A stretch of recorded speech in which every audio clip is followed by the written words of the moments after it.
आज हम लोग इकोनॉमिक्स में चैप्टर नंबर 4 कंटिन्यू करें, जो चैप्टर का नाम है बैंकिंग एंड मॉनेटरी पॉलिसी। इस चैप्टर में हमने बैंकिंग के बारे में अभी तक समझा है ना, जिसमें कमर्शियल बैंक और सेंट्रल बैंक उसके सब फंक्शंस भी देख लिए।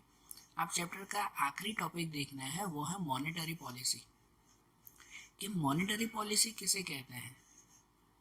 मॉनेटरी पॉलिसी मतलब कि कोई ऐसे रूल्स, गवर्नमेंट के बने हुए ऐसे रूल्स जो मनी रिलेटेड हो। इंडिया में या कोई भी कंट्री में टोटल जितने भी पैसे पूरे देश में आए हुए हैं ना, उसे कंट्रोल करना, उसे रेगुलेट करना, उसके लिए जो अलग अलग पॉलिसी, अलग अलग रूल्स बनाए जाते हैं ना, उन पॉलिसीज़ को हम लोग कहते हैं मॉनेटरी पॉलिसी। सबसे सिंपल मनी रिलेटेड पॉलिसीज़, जैसे आपको पता है ना, सरकार मनी रिलेटेड अलग अलग रूल्स बनाती है। रूल्स में जैसे ये होते हैं कि चलो भाई, अब लोगों के लिए नया टैक्स आया, तो जिससे मार्केट में मनी सर्कुलेशन इतना बढ़ेगा या इतना कम होगा, तो ये एक नया रूल हुआ ना, ये एक तरह की मॉनेटरी पॉलिसी हुई। या जैसे बैंक से हम लोग कोई लोन लेते हैं तो लोन का इंटरेस्ट वो बढ़ा देते हैं, कम कर देते हैं, तो ये भी एक तरह की मॉनेटरी पॉलिसी, मतलब ये एक तरह का रूल। तो ऐसे सब रूल्स बनाते हैं कि जिससे हमारे कंट्री के मनी सप्लाई के ऊपर इफेक्ट होता है, मनी सप्लाई के ऊपर इफेक्ट होता है, तो ऐसी पॉलिसीज मॉनेटरी पॉलिसीज कहते हैं। मेनली ये पॉलिसीज बनाती है कंट्री की सेंट्रल बैंक, जैसे हमारे देश में आरबीआई, वो ये पॉलिसीज बनाते हैं। तो इस मॉनेटरी पॉलिसी की सिंपल डेफिनेशन समझें, जो यहाँ लिखी हुई है कि the policy undertaken by the apex bank for regulating the supply of money in order to maintain economic stability, keeping into consideration the process of economic development and interest of the public, is called monetary policy। मतलब ये कि keeping into consideration, मतलब ये चीज़ ध्यान में रखकर, कौन सी चीज़ें सबसे पहले ध्यान में रखते हैं कि the process of economic development and interest of public, मतलब कंट्री में डेवलपमेंट होता रहे, लोगों को फ़ायदा मिलता रहे, ये ध्यान में रखकर कंट्री की जो एपेक्स बैंक है, मतलब सेंट्रल बैंक, वो मनी सप्लाई को रेगुलेट करते हैं, regulating the supply of money. Country में कितना मनी सप्लाई होना चाहिए उसे वो रेगुलेट करते हैं, कि जिससे कंट्री में इकोनॉमिक स्टेबिलिटी मेंटेन रहे। इकोनॉमिक स्टेबिलिटी मेंटेन रहे मतलब एकदम पैसा बढ़ भी ना जाए, एकदम पैसा कम भी ना हो जाए। इसके लिए वो अलग अलग रूल्स बनाते हैं, अलग अलग पॉलिसीज़ बनाते हैं। क्योंकि सही बात है कि देश में जैसे आरबीआई के पास पूरा ये राइट है, हमने कल देखा था आरबीआई का फंक्शन है कि वो करेंसी नोट और करेंसी कॉइन्स वो तैयार करते हैं। आरबीआई को राइट है, वो जितने चाहे उतने नोट बना सकता है। तो वो ऐसा नहीं करता कि भाई जो भरपूर नोट बनाता ही जाए और पूरे देश में सभी जो है वो गरीबी दूर कर दे, जिसके पास पैसे नहीं है सबको नोट बना के देते जाओ। कर सकता है ऐसा, लेकिन नहीं किया जाता। कोई भी जगह पर अगर पैसे बहुत ज़्यादा बढ़ जाए ना देश में, तो भी वो नुकसान है, तो भी वो नुकसान पहुंचाता है। और पैसे बहुत ज़्यादा कम हो जाए ना, तो भी वो नुकसान पहुंचाता है। इसीलिए एक तरह की स्टेबिलिटी रहनी चाहिए। दुनिया में कुछ देश ऐसे भी हैं, है ना, अफ्रीका साइड हैं कुछ कंट्रीज़ ऐसे, जस्ट एग्जांपल दे रहा हूँ, कि वहाँ पर मनी सप्लाई इतना ज़्यादा हो गया था कि उसकी वजह से वहाँ प्रॉब्लम क्रिएट हुई थी कि वहाँ पर जो है मनी की बिल्कुल भी वैल्यू नहीं रही। इतना सप्लाई, सबके पास जो है वो इतने पैसे पड़े हुए हैं कि जिससे लोगों को मनी की वैल्यू ही नहीं है। कि एक जस्ट एग्जांपल कि वहाँ पर अगर एक नॉर्मल आपको होटल में खाना खाने भी जाना हो ना, तो भी जो है वो आपको पूरा बैग भरकर जो है वो पैसे ले जाने पड़ते हैं, इतने पैसों। आपको होटल में खाना खाना हो तो अभी आपको इंडिया में कैसे खाली बस जो है एक 500 की नोट या एक 2000 की नोट लेकर चले जाओ, काम हो जाएगा ना, एक नोट। एक कंट्री ऐसी भी है कि जहाँ पर आपको अगर होटल में कहीं जाना हो ना, तो उसके लिए आपको पूरा बैग भर के पैसे ले जाने पड़ते हैं। वहाँ पे जो है वो ये कंडीशन ऐसी है, वहाँ पे इतने ज़्यादा पैसे हैं ना तो भी प्रॉब्लम है। ठीक है, तो इसीलिए मनी का स्टेबल होना ज़रूरी है, ना होना तो प्रॉब्लम क्रिएट करता है। और इसके लिए हमारी एपेक्स बैंक या कहो हमारी गवर्नमेंट जो नई नई पॉलिसीज़ बनाती है, जो रूल्स बनाती है, उसी रूल्स को हम लोग कहते हैं मॉनेटरी पॉलिसीज़। इन मॉनेटरी पॉलिसीज़ में अगर हम लोग देखें, जो मेन पॉइंट है कि instruments of monetary policy, monetary policy के इंस्ट्रूमेंट्स मतलब कि भाई मेन चीज़ें, मेनली कौन कौन सी मॉनेटरी पॉलिसीज़ बनाई जाती हैं। तो उनमें दो टाइप के इंस्ट्रूमेंट्स आते हैं, एक क्वांटिटेटिव मेजर्स और एक क्वालिटेटिव मेजर्स। एक क्वांटिटेटिव मतलब जनरली, है ना, जनरल मेजर्स आते हैं इसमें। क्वांटिटेटिव मतलब मनी रिलेटेड जनरल मेजर्स, कि जिसमें वो सब रूल्स बनाते हैं जो डायरेक्टली हमारी कंट्री के मनी सप्लाई पे इफ़ेक्ट करते हैं। कुछ ऐसे रूल्स जो डायरेक्टली हमारी कंट्री के मनी सप्लाई पे इफ़ेक्ट करते हैं। जैसे कि उन रूल्स में सबसे पहला रूल आता है बैंक रेट, है ना। आरबीआई बैंक रेट के रिलेटेड पॉलिसीज़ बनाती है। अब बैंक रेट क्या, तो कहते हैं कि जब कोई बिजनेसमैन के पास जो है वो पैसे कम हो जाते हैं ना, पैसे जब कम हो जाते हैं तो वो क्या करता है, बिजनेसमैन बैंक से पैसे लेता है ना। बिजनेसमैन के पास पैसे कम हो जाते हैं तो वो बैंक से पैसे लेता है, और बैंक फ्री में देती है उन्हें पैसे? नहीं, बैंक उसके बदले में उससे इंटरेस्ट लेती है। तो जितने परसेंटेज वो उससे इंटरेस्ट लेते हैं ना, उस परसेंटेज को हम लोग कहते हैं बैंक रेट, बराबर ना, उसे बैंक रेट कहते हैं। अब जनरली ऐसा कि अगर बैंक जो है वो ज़्यादा रेट ले रही है, समझना है पॉइंट को, है सिंपल पॉइंट समझना, कि अगर बैंक ज़्यादा रेट ले रही है तो इसका मतलब कोई भी बिजनेसमैन है ना बैंक से पैसे लेगा ही नहीं, कि यार बैंक से पैसे लेना तो बहुत महंगे पड़ रहे हैं, मतलब बिजनेसमैन बैंक से लोन कम लेगा। अगर बिजनेसमैन बैंक से लोन कम ले रहा है तो इसका मतलब उसके पास पैसे कम होंगे। अगर एक बिजनेसमैन के पास पैसे कम होंगे तो उसका मनी सर्कुलेशन कम होगा ना, और मनी सर्कुलेशन कम होने की वजह से पूरे मार्केट में भी मनी सर्कुलेशन कम होगा। एक के पास अगर कम हुआ तो उसके पैसे कम घूमेंगे, तो जिससे उससे जुड़े हुए दूसरे लोगों को इफेक्ट होगी, और पूरे मार्केट में धीरे धीरे करके मनी सर्कुलेशन कम होता जाएगा। तो शॉर्ट में अगर ये साइकिल समझो तो इतना ही आता है। पहला और आखिरी पॉइंट ऐसा ही कहते हैं कि अगर बैंक ने बैंक रेट बढ़ा दिया ना, समझो लोन के ऊपर ज़्यादा इंटरेस्ट लेने लगे ना, तो पूरे मार्केट में मनी सर्कुलेशन कम होता जाएगा, और जिनकी वजह से अगर पैसे कम हो तो चीज़ों की प्राइस बढ़ती जाएगी, तो प्राइस राइज या इन्फ्लेशन जैसी प्रॉब्लम क्रिएट होगी। और इससे ही उल्टा अगर बैंक ने बैंक रेट कम कर दिया तो लोग ज़्यादा लोन लेंगे, बराबर ना। पहले समझो जो 5% इंटरेस्ट पे लोन मिलती थी अभी 3% पे मिल रही है, तो लोग लोन ज़्यादा लेंगे, बिजनेसमैन भी ज़्यादा लोन लेंगे, और उसकी वजह से कि उनके पास पैसे ज़्यादा होंगे तो मार्केट में भी पैसे ज़्यादा होंगे, मार्केट में पैसे ज़्यादा होंगे तो मनी सर्कुलेशन ज़्यादा होने की वजह से इन्फ्लेशन को रोका जा सकता है, बराबर। तो इसीलिए बैंक रेट वो कितना पूरा सप्लाई पे इफेक्ट करता है ना, तो इसका ये रेट वो कौन, आरबीआई फिक्स करता है। ये पॉलिसी बनाते हैं कि कैसा रेट और कितना रेट लेना है, बराबर ना।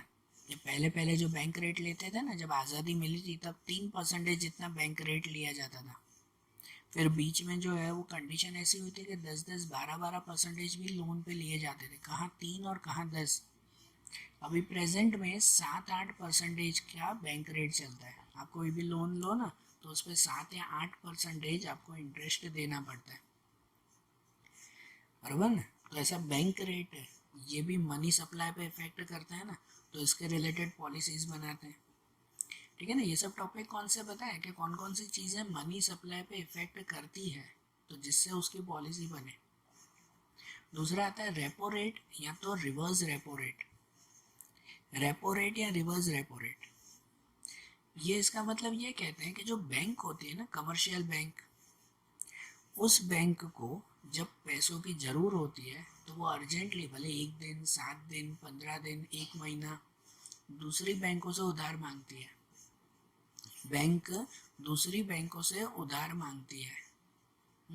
और जब दूसरी बैंकों के पास भी ना हो ना, जैसे हम लोग कॉल मनी कहते हैं ना, दूसरी बैंकों के पास भी ना हो तो आखिरी लेंडर ऑफ लास्ट रिजॉर्ट कौन कहलाता है? आरबीआई। तो बैंक किससे पैसे मांगने जाती है? आरबीआई से पैसे मांगने जाती है। और आरबीआई फ्री में पैसे देता है? आरबीआई उस बैंक से भी इंटरेस्ट लेता है, बराबर ना? आरबीआई उस बैंक से भी इंटरेस्ट लेता है। जो आरबीआई दूसरी बैंकों से जो इंटरेस्ट लेता है ना, उस इंटरेस्ट को हम लोग कहते हैं रेपो रेट। क्या कहते हैं उसे? रेपो रेट कहा जाता है। आरबीआई दूसरी बैंक से जो इंटरेस्ट लेता है वो, बराबर। तो इसमें क्या होता है कि अगर समझो आरबीआई ज़्यादा इंटरेस्ट ले रहा है ना, आरबीआई समझो ज़्यादा इंटरेस्ट ले रहा है, तो उससे क्या होगा कि बैंक फिर आरबीआई से पैसे नहीं लेगी कि यार आरबीआई से पैसे लेना तो महंगे पड़ते हैं, वो बहुत इंटरेस्ट ले रहा है। अगर रेपो रेट ज़्यादा होगा तो बैंक आरबीआई से पैसे ही नहीं लेगी। अब बैंक पैसे नहीं लेगी तो बैंक दूसरों को पैसे नहीं दे पाएगी, दूसरों को पैसे नहीं दे पाएगी तो मार्केट में पैसे नहीं घूमेंगे, बराबर ना? तो एक आरबीआई अगर रेट खाली फर्क करती है तो उसका इनडायरेक्टली पूरे मार्केट पे असर आ जाता है, आता है ना ऐसा।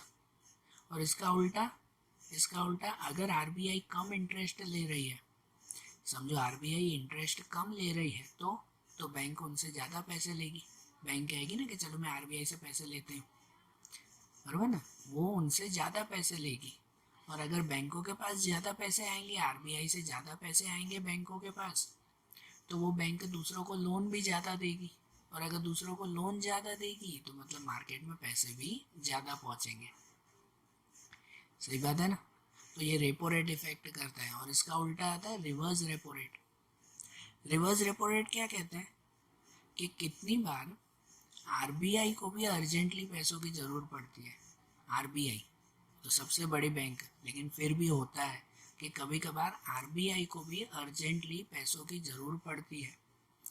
तब आरबीआई दूसरे बैंकों से पैसे मांगती है। क्या होता है कि आरबीआई दूसरे बैंकों से पैसे मांगती है। समझो आरबीआई ने एसबीआई से पैसे मांगे कि लाओ ना भाई 7 दिन के लिए उधार, आरबीआई ने, तब एसबीआई उन्हें फ्री में देगा? नहीं ना, तब एसबीआई फ्री में नहीं देगा, तब एसबीआई आरबीआई से इंटरेस्ट लेगी। इस इंटरेस्ट को कहते हैं रिवर्स रेपो रेट, उल्टा ना। जब कोई बैंक आरबीआई से पैसे लेती हो ना तो उसका इंटरेस्ट रेपो रेट कहलाता है। लेकिन जब आरबीआई दूसरी बैंक से पैसे लेती हो ना तो उनका इंटरेस्ट रिवर्स रेपो रेट कहलाता है, बराबर, उल्टा। तो रिवर्स रेपो रेट में उल्टा ऐसा होता है कि अगर अगर समझो रिवर्स रेपो रेट ज़्यादा हुआ ना, समझो आरबीआई एसबीआई से पैसे ले रही है और एसबीआई ने इंटरेस्ट ज़्यादा लिया, तो अगर एसबीआई ने इंटरेस्ट ज़्यादा लिया, रिवर्स रेपो रेट अगर ज़्यादा हुआ, तो इसका मतलब कि उन बैंकों के पास पैसे ज़्यादा आएंगे। एसबीआई के पास पैसे ज़्यादा आएंगे ना, आरबीआई से इंटरेस्ट ले रही है तो पैसे ज़्यादा मिलेंगे उसे। उसके पैसे ज़्यादा मिलेंगे तो मतलब वो दूसरे लोगों को ज़्यादा लोन देगी, ज़्यादा पैसे देगी, मतलब मार्केट में ज़्यादा पैसे घूमेंगे। कैसे एक से पूरी साइकिल चलती है। और वही अगर रिवर्स रेपो रेट कम हुआ, रिवर्स रेपो रेट अगर कम हुआ, मतलब समझो कि अगर एसबीआई आरबीआई से कम इंटरेस्ट ले रही है तो मतलब एसबीआई के पास भी कम पैसे पहुंचेंगे, उसके पास कम पैसे पहुंचेंगे तो मतलब वो मार्केट में कम लोन देगी और मार्केट में कम पैसे पहुंचेंगे। तो इसलिए ये चीज़ें भी मॉनेटरी पॉलिसी पे इफेक्ट करती हैं। सीधी हर एक में ये सिंपल साइकिल ही है और कुछ भी नहीं। दूसरा आता है इसमें मॉनेटरी पॉलिसी में, दूसरा एक मेजर आता है, वो आता है stabilization under emergency situation. Stabilization under emergency situation ये रेपो रेट की तरह ही होता है कि जब इमरजेंसी में कोई बैंक को पैसों की ज़रूर हो तब आरबीआई उन्हें लोन देती है। ये इमरजेंसी कौन सी? ये रोज़ की इमरजेंसी नहीं। जब बैंक डूबने वाली हो, ऐसी हालत हो जाए, तो उसे रियल इमरजेंसी कहते हैं। रोज़ पैसों की ज़रूरत हो तो वो सिंपल रेपो रेट कहलाता है ना, बैंक आरबीआई से पैसे ले सकती है ना। लेकिन जब बहुत इमरजेंसी हो, जैसे बैंक कंगाल होने वाली हो भाई, डूबने वाली है अब बैंक, तब उस वक्त अचानक उसे अगर पैसों की ज़रूरत पड़े तो आरबीआई उसे हेल्प करती है, उसे स्टेबलाइज करती है, correct, stabilization under emergency situation. तो आरबीआई उसे बचाती है। तब आरबीआई उस वक्त भी उसे फ्री में पैसे नहीं देती। समझो कोई बैंक ऑफ बड़ौदा है और वो बैंक ऑफ बड़ौदा अब डूबने वाली है, हालत ख़राब होने वाली है, तो वो आरबीआई से मदद मांगेगी ना कि भाई प्लीज़ इमरजेंसी में मुझे हेल्प करो, नहीं तो मेरी बैंक डूब जाएगी। तो आरबीआई उसे हेल्प करती है, लेकिन उस वक्त भी आरबीआई फ्री में उसे पैसे देगी, फ्री में हेल्प करेगी नहीं, तो भी उसे इंटरेस्ट लेगी। ये इंटरेस्ट जनरली रेपो रेट से भी ज़्यादा होता है, रेपो रेट से ज़्यादा ये इंटरेस्ट होता है, बराबर ना। तो ये भी मॉनेटरी पॉलिसी पे डायरेक्टली असर करता है, ठीक है। मीन्स इमरजेंसी सिचुएशन पे भी हम लोग, जो बैंक आरबीआई से पैसे लेती है, जो रेपो रेट से भी ज़्यादा कहलाते हैं, बराबर। इसी में क्वांटिटेटिव मेजर में दूसरे मेजर्स आते हैं, वो आते हैं सीआरआर, कैश रिजर्व रेशियो। दूसरा ये कैश रिजर्व रेशियो मतलब क्या कि 1934 के बैंक रूल के हिसाब से, आरबीआई एक्ट के हिसाब से, 1934 के आरबीआई एक्ट के हिसाब से जो भी कमर्शियल बैंक होती है ना, उन कमर्शियल बैंक को अपनी बैंक में से कुछ रिजर्व वो आरबीआई को देना पड़ता है। कल भी इसके बारे में हमने बताया था कि हर बैंक को कंपलसरी कुछ रिजर्व वो आरबीआई को रखना पड़ता है। जैसे मुझे अगर 10 करोड़ में मैं बैंक शुरू कर रहा हूँ ना, तो उसमें से 1 करोड़ मुझे आरबीआई में संभाल कर रखना होगा, ठीक है। तो ये रिजर्व का रेशियो भी है ना, हमेशा चेंज होता रहता है, कि पहले जो है वो 5 या 2% जितना था, उसके बाद 3% के आसपास आया, तो ये चेंज होता रहता है। अब कैश रिजर्व रेशियो भी मॉनेटरी पॉलिसी पे इफेक्ट करता है। समझो अगर आरबीआई ये रेशियो बढ़ाती है, तो इसका मतलब बैंक के पास जितने पैसे होंगे उसमें से काफ़ी पैसे उसे आरबीआई को दे देने पड़ेंगे। तो बैंक के पास पैसे कम होंगे ना। समझो मुझे 10 करोड़ से मैं बैंक शुरू कर रहा हूँ, उसमें से 1 करोड़ तो मुझे आरबीआई के पास जमा रखना है, तो मेरे पास तो 9 करोड़ ही हुए। तो मेरे पास अगर पैसे कम हुए तो मतलब मैं मार्केट में कम पैसों की लोन दूंगा, मतलब मार्केट में पैसे कम घूमेंगे। इससे अच्छा बैंक, आरबीआई बैंक मुझसे अगर ये रिजर्व बहुत कम ले तो मेरे पास पैसे ज़्यादा होंगे ना, और मेरे पास पैसे ज़्यादा होंगे तो इसका मतलब मैं मार्केट में लोन भी ज़्यादा दे सकूँगा। तो इसलिए ये सीआरआर, कैश रिजर्व रेशियो, ये भी पूरे मार्केट की मनी पे इफ़ेक्ट करता है, ठीक है। दूसरा आता है SLR, statutory liquidity ratio. Statutory liquidity ratio, ये तो ये भी एक आरबीआई का रूल है, बैंकिंग रेगुलेशन एक्ट। इसके हिसाब से जितना सीआरआर रखना पड़ता है ना, कैश रिजर्व रेशियो, मैंने जैसे बताया ना कि 10 करोड़ के अकॉर्डिंग मुझे 1 करोड़ तो बैंक को देना पड़ेगा, हर बैंक को जैसे देना पड़ता है। तो जैसे ये सीआरआर रखना पड़ता है ना, लेकिन इसके अलावा भी टोटल जितनी अमाउंट हो ना, उसके 25% जितनी वैल्यू वो हर एक बैंक को अपने पास रोज जमा रखनी है, रोज जमा रखनी है। ये कंपलसरी आरबीआई को रोज बताना होता है। मतलब समझो कि जो भी बैंक होती है ना, आपको पता है बैंक का जो बैंकिंग आवर होता है ना, जनरली जो है वो ये बैंक शाम को 4-5 बजे बंद हो जाएगी, लेकिन उसके बाद भी 1-2 घंटे बैंक में बैठकर वो लोग काम करते हैं। क्या काम करते हैं पता है? कि आरबीआई को पूरी रिपोर्ट भेजते हैं। हर बैंक रोज, दिन इंडिया में जितनी भी बैंक आई हुई है, हर बैंक आरबीआई को डेली रिपोर्ट भेजती है कि हम लोगों ने आज इतना इतना किया और आखिरी में हमारे पास इतना बैलेंस है। जिसमें है ना आरबीआई उन्हें फिक्स कहती है कि आपको रोज शाम को है ना अपने पास इतना बैलेंस रखना ही है, उससे ज़्यादा हो तो चलेगा, उससे कम नहीं। जैसे आरबीआई ने एक बैंक को कहा, समझो मेरी बैंक है, तो आरबीआई ने मुझसे ये कहा कि तुम्हारे पास हर शाम के एंड में रेगुलर, समझो कम से कम 50 लाख या 1 करोड़ तुम्हारे पास होने चाहिए ही तुम्हारी बैंक में, कंपलसरी। अब पूरे दिन में क्या होता है कि बैंक में कितने सारे लोग पैसे जमा करवाने आते हैं, कितने सारे लोग पैसे निकालने आते हैं। अब किसी दिन जो है वो पैसे जमा करवाने वाले कम आते हो और पैसे निकालने वाले अगर ज़्यादा आते हो, तो फिर मेरे पास दिन के एंड में 1 करोड़ बचेगा? नहीं बचेगा ना। तो उस वक्त क्या करना होगा, आरबीआई का फिक्स रूल है कि तुम्हें इतना रखना ही है।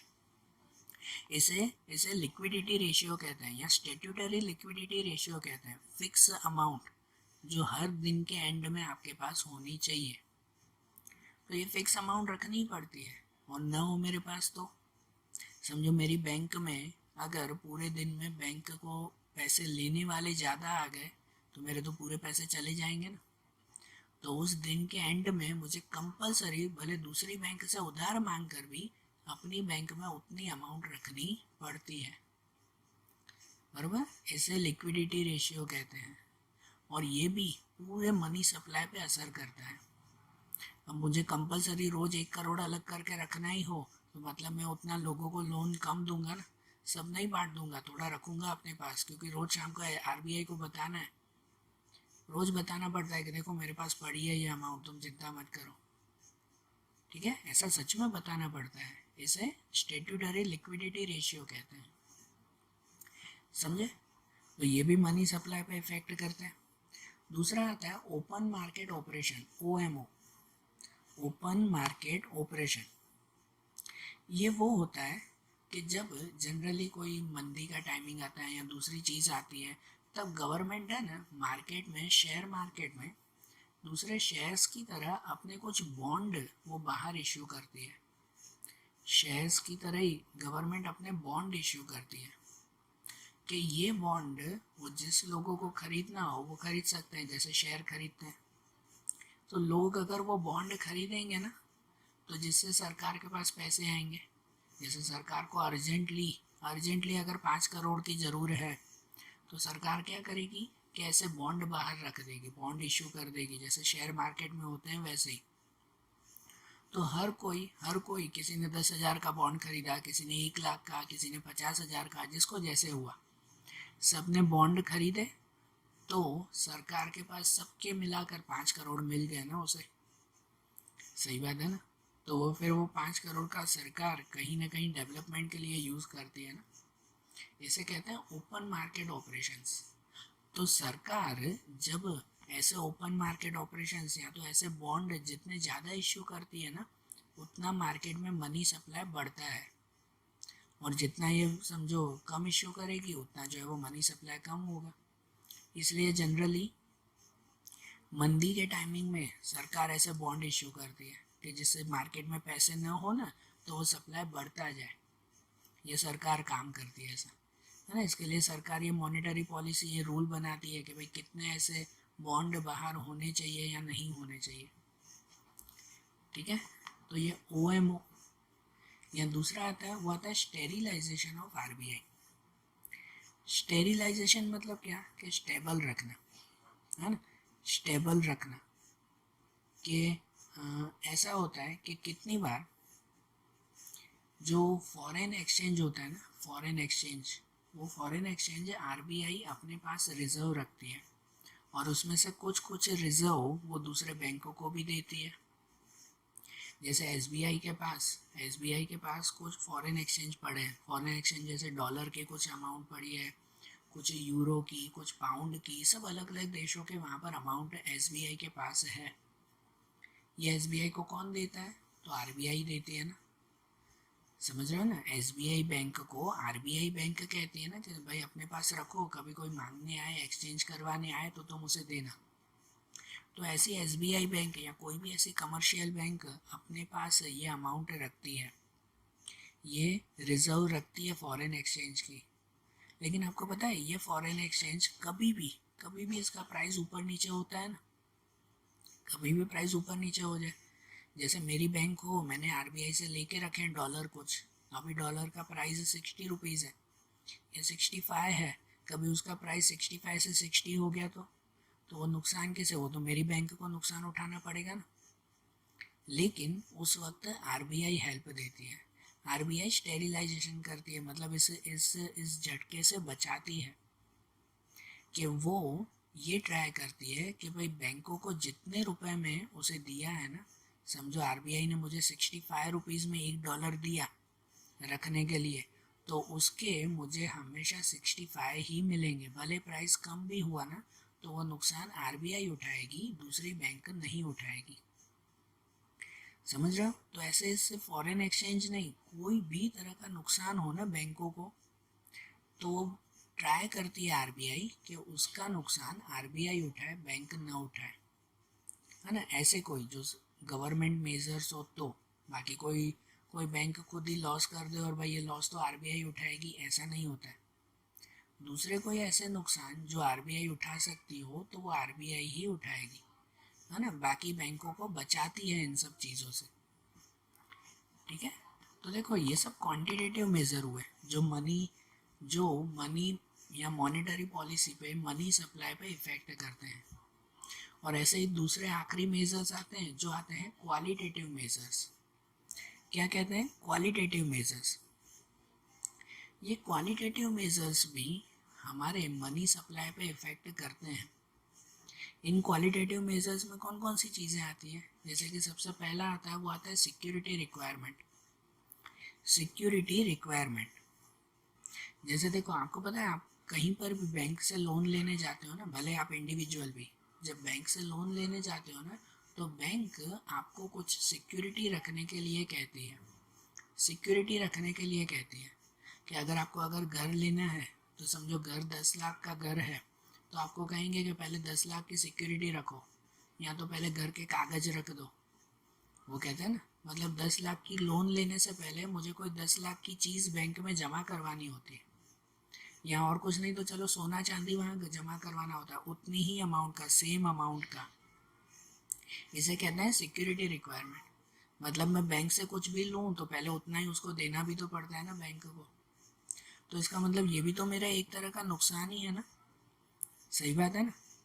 तो अगर अगर समझो ये रिक्वायरमेंट बैंक कम कर दे, समझो बैंक कहे कि चलो भाई कोई रिक्वायरमेंट नहीं है, आप लोग ऐसे ही लोन लेके जाओ, तो लोग लोन ज़्यादा लेंगे कि नहीं? बराबर ना, लोन ज़्यादा लेंगे ना, और मार्केट में मनी सप्लाई बढ़ेगा। लेकिन अगर ये सिक्योरिटी रिक्वायरमेंट बढ़ जाए, तो आप बैंक से लोन लेने वाले हो और बैंक कहेगी आपको ये भी गिरवी रखना होगा, ये भी जमा करवाना होगा, ये भी कागज़ देने होंगे, वो भी डॉक्यूमेंट्स रखने होंगे। जब वो रिक्वायरमेंट बहुत बढ़ जाए सिक्योरिटी की, तो कोई बैंक से लोन लेगा? सब ऐसे कहेंगे ना, बहुत झंझट है बैंक लोन की, तो इससे अच्छा तो न लेते। तो वो लोग अगर लोन कम लेंगे तो मतलब मार्केट में भी मनी सप्लाई कम होता जाएगा, बरोबर ना। तो ये भी होता है, ये सिक्योरिटी रिक्वायरमेंट भी मनी सप्लाई पे इफेक्ट करती है। दूसरी आती है मार्जिन रिक्वायरमेंट। मार्जिन रिक्वायरमेंट इसका मतलब क्या? जब आप लोन लेते हो ना, तो उसमें आपको कभी भी पूरी अमाउंट की लोन नहीं मिलती। आपकी सिक्योरिटी पूरी अमाउंट की रखवाते हैं, लेकिन लोन पूरी अमाउंट की नहीं देते। जैसे आपको अगर 10 लाख का घर खरीदना है, तो वो पहले कहेंगे कि आपके घर के कागज हमारे पास गिरवी रखवा दो। मतलब मेरा तो पूरा 10 लाख का ही घर मैंने गिरवी रखवा दिया ना बैंक को, और उसके सामने बैंक कहेगी कि मैं आपको 10% काट के लोन दूंगा। मतलब बैंक मुझे लोन देगी सिर्फ 9 लाख की ही। बैंक हमेशा ये मार्जिन काट लेती है कि मैंने 10 लाख का सामान गिरवी रखवाया, 10 लाख की मुझे ज़रूर है, लेकिन बैंक कहेगी कि 10 लाख के सामने आपको लोन 9 लाख की ही मिलेगी, पूरी लोन नहीं मिलेगी। तो फिर मैं बैंक से लोन लेने जाऊंगा नहीं ना, बराबर ना। अगर मार्जिन ज़्यादा हो तो समझो कितनी बार तो बैंक ऐसी कंडीशन में भी आ जाती है कि समझो 10 लाख के सामने आपको खाली 7 लाख की लोन देते हैं। तो ऐसा थोड़ी करते हैं कि मैं पूरा 10 लाख का घर गिरवी रख दूँ, उसके बदले बैंक मुझे खाली 7 लाख ही लोन में देगी, ऊपर इंटरेस्ट लेगी वो अलग। तो ये चीज़, जब ये चीज़ भी बढ़ जाती है ना, समझो मार्जिन रिक्वायरमेंट भी अगर बढ़ जाए ना, तो फिर जो है वो बैंक से लोन लेना लोग बंद कर देंगे, और मार्केट में मनी सप्लाई भी बंद हो जाएगा। इसका ही उल्टा अगर समझो मार्जिन रिक्वायरमेंट कम हो जाए, तो लोग ज़्यादा लोन लेने लगेंगे ना बैंक से, फ़ायदा होगा ना ये। सही बात है ना ये। तो ये भी मनी पे इफेक्ट करता है। और दूसरा ceiling on credit. Ceiling on credit मतलब कि हर एक की क्रेडिट पे एक कंट्रोल रखना। जैसे सबके लिए लोन फैसिलिटी एक जैसी नहीं होती। कोई बड़ा बिजनेसमैन जाएगा ना तो उसको कहेंगे कि हाँ भाई जाओ ना भाई, आपको तो करोड़ की लोन चाहिए ना, लो भाई आपके लिए 1 करोड़ की लोन भी तैयार है। लेकिन अगर कोई नॉर्मल पर्सन जाएगा ना, मैं जाऊँगा ना भाई मुझे 1 करोड़ की लोन दो, तो वो मुझे नहीं देंगे। वो कहेंगे नहीं भाई तुम्हारी इतनी क्रेडिट नहीं है, तुम्हें 1 करोड़ की नहीं, तुम्हें कम से कम खाली 10 लाख की लोन मिलेगी, इससे ज़्यादा तुम्हें नहीं मिलेगी। तो हर एक की क्रेडिट अलग अलग होती है, सबको एक जैसी लोन मिलती है नहीं ना। ये क्रेडिट भी बैंक फिक्स करती है कि किसको कितनी हद तक लोन दी जाए। ये ना आपकी सैलरी, आपकी जॉब, आपका बिजनेस चेक करते हैं। अगर आपका बिजनेस अच्छा है, आपकी सैलरी अच्छी है, तो आपकी क्रेडिट ज़्यादा, मतलब आपको लोन ज़्यादा मिलेगी। लेकिन अगर आपका बिजनेस लो है, अगर समझो बिजनेस में आपकी जॉब में सैलरी अच्छी नहीं है, तो आपको लोन भी कम मिलेगी। सही बात है ना। तो ये भी तो पूरे मनी सप्लाई पे इफेक्ट करता है ना। अब जिसके पास बिजनेस अच्छा चल रहा है और जो है वो ये जॉब अच्छी है, तो उसको ज़्यादा लोन की ज़रूर भी क्या है। ज़्यादा लोन की ज़रूर किसको होती है? जिसकी जॉब में पैसे कम है, जिसका बिजनेस कम चल रहा है, तो उसको ज़्यादा लोन चाहिए ना। लेकिन बैंक उसको कम लोन देती है और जिसका अच्छा बिजनेस चल रहा है उसको ज़्यादा लोन देती है। तो ये जो क्रेडिट में फ़र्क है ना, ये भी मार्केट के मनी सप्लाई पे बहुत असर करता है। ये सेलिंग ऑफ क्रेडिट कहला है। और आखिरी डिस्क्रिमिनेटरी इंटरेस्ट रेट। दूसरा ये कि बैंक सबके लिए इंटरेस्ट रेट सेम नहीं रखती। जो बड़े बड़े बिजनेसमैन होते हैं ना, बैंक उनसे इंटरेस्ट बहुत ज़्यादा लेती है। और जो फार्मर्स होते हैं ना, जैसे फार्मर्स हुए तो बैंक उनसे कम इंटरेस्ट लेती है। कल भी ये देखा था ना एक पॉइंट, कि बिजनेसमैन के लिए बैंक ज़्यादा इंटरेस्ट लेती है, फार्मर्स के लिए कम इंटरेस्ट लेती है। तो ये इंटरेस्ट में फ़र्क होने की वजह से भी काफ़ी लोग बैंक से लोन नहीं लेते। वो कहेंगे नहीं भाई इतना फ़र्क कि भाई हमारे लिए ज़्यादा इंटरेस्ट हो, दूसरों के लिए कम इंटरेस्ट। तो भी तो भी वो जो है वो मनी सप्लाई पे बाहर इफ़ेक्ट करता है। क्योंकि बैंक फार्मर से जितना कम इंटरेस्ट लेती है ना, उसकी भरपाई करने के लिए बिजनेसमैन से उतना ज़्यादा इंटरेस्ट ले लेती है। तो फिर बिजनेसमैन बैंक से लोन लेना बंद कर देंगे ना, बराबर ना। तो देखो इतनी छोटी छोटी भी चीज़ें हैं ना, वो पूरे के पूरे मनी सप्लाई पे इफ़ेक्ट करती है। ये सब मॉनेटरी पॉलिसीज पूरे मनी सप्लाई पे इफ़ेक्ट करती हैं। ठीक है। तो देखो आज जैसे हमने ये चैप्टर में देखा ना मॉनेटरी सप्लाई के बारे में, मॉनेटरी पॉलिसी के बारे में, ऐसे ही अभी इकोनॉमिक्स के दूसरे चैप्टर्स हम लोग अगले वीडियोस में देखेंगे। Okay, thank you.